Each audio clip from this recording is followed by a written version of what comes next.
বন্ধুরা, আজকে রাতের বেলা আমি মাছ ধরতে গিয়েছিলাম। আমার জালের মধ্যে এই বড় কচ্ছপটি ধরা পড়েছে। আমি ভাবছি এটা পানিতে ছেড়ে দেব, কিন্তু আমার বাচ্চারা বলতেছে যে না বাবা, এটা আমি বাসায় নিয়ে।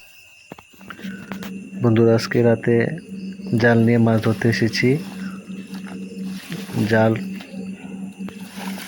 আস্তে আস্তে টানতেছি, হঠাৎ করে দেখি জাল অনেক ভারী লাগতেছে। তখন আমি জালটা টেনে যখন উপরে আনলাম, হঠাৎ দেখলাম এটা বড় একটা কচ্ছপ।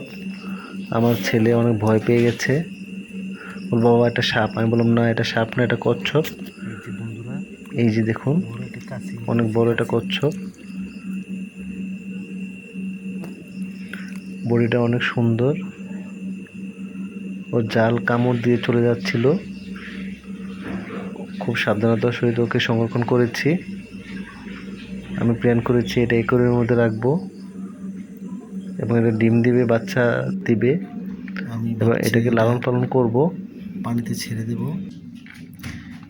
কিন্তু আমার বাচ্চারা বলতেছে যে না বাবা, এটা আমি বাসায় নিয়ে যাব এবং বাসায় নিয়ে এটা অ্যাকুয়ারিয়ামের ভিতরে এটাকে রাখবে এবং এটা বড় করবে, এটা ডিম দিবে, বাচ্চা দিবে।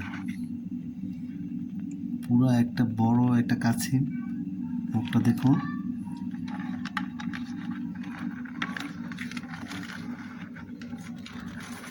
অনেক সুন্দর একটা কাছিম।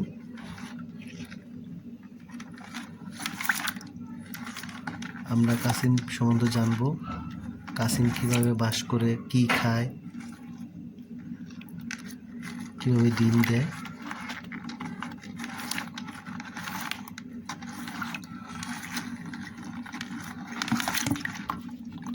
ওর 4টি পা আছে,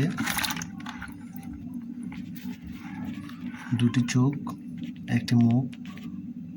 উপরে শরীরের যে খোলসটা দেখুন অনেক শক্ত, ষড়ভুজাকৃতি।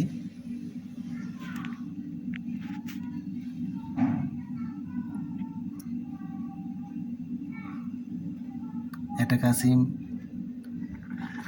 500 বছর পর্যন্ত বাঁচে।